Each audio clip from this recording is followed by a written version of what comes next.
Hey guys, welcome back to another James World video.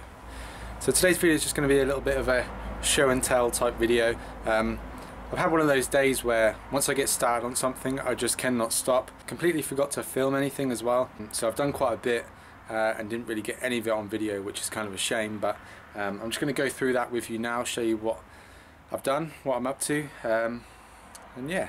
So first things first, the cylinder head, the new one. Been doing a lot of work on it, making sure that it's all ready to go back on, and I think I've reached a point where it's now completely ready to go straight back on the engine when the engine's ready to take it. I'm just going to show you that now and talk you through it. So here she is. You can tell she looks a little bit different to the last time you would have seen it. A lot cleaner. I've been out here for a good couple of hours today, giving it a really good clean. I'll just give you a nice close-up.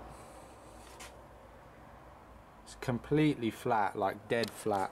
I measured it again once I'd cleaned it. Perfectly smooth.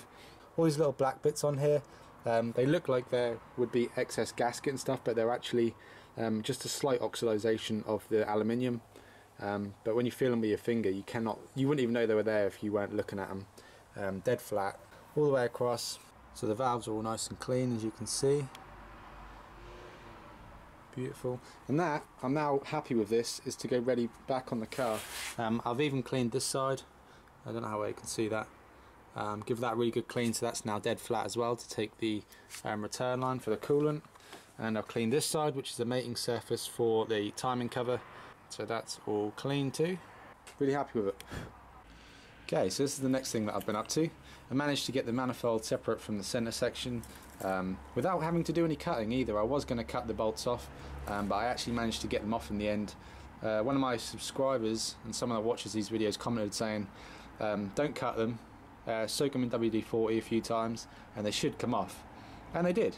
So thank you to whoever that was that said that. They came off with pretty much no hassle. They were all different sizes. There was a 13, a 12 and an 11. But they all did come off in the end.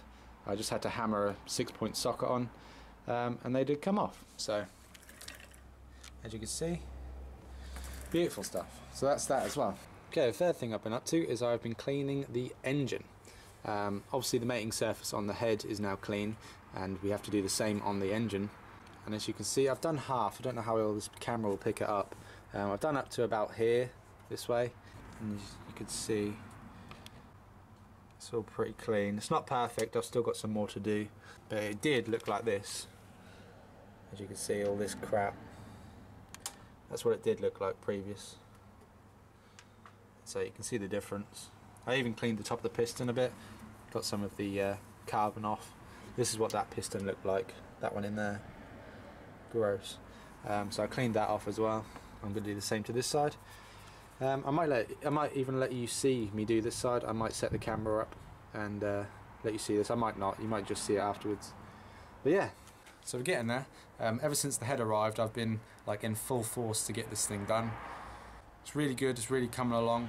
Once this mating surface is clean, I can then put the head back on, which is pretty exciting.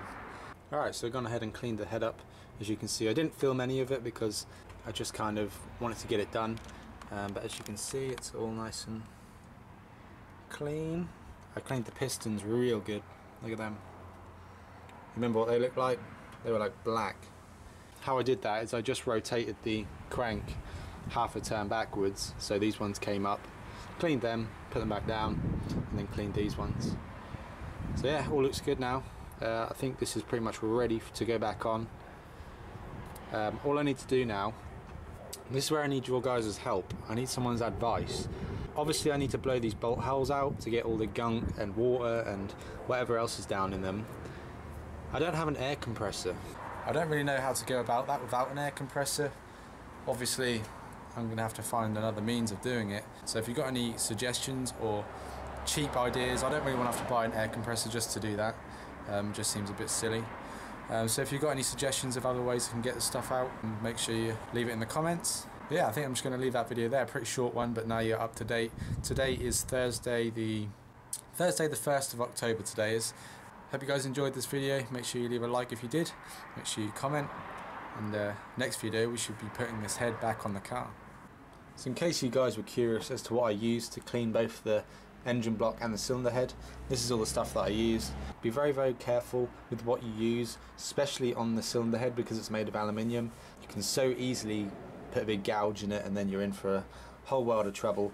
So I stuck to a razor blade, which I just used so really flat like so, and just got all the excess gasket and material off using that. And then I came in with a brass brush. This is a wire brush, but it's made of brass, which is a lot softer than aluminium, so it doesn't leave any gouges or scratches. You can even get away with using a scouring pad, just don't be too aggressive with it, and you should be all good. As for the engine block, I came in first with this scraper. Now you still have to be careful, just make sure you just come in at an angle where you're not going to like gouge out any material. I then hit it with a sanding block. These are pretty flat. I just came in here, went over the whole surface with this, got rid of a lot of this stuff. Then I came in and finished off with the scouring pad, just a green one, just to get rid of all the last little bits of debris. So yeah, just be really careful when you're doing it. As I said, especially on the cylinder head, you can so easily gouge it out, and then you're going to be looking into getting it skimmed. Just be really careful what you use. A brass wire brush, you cannot really go wrong. So if you get a couple of these, you can just use these. You can get a lot better tools for the job.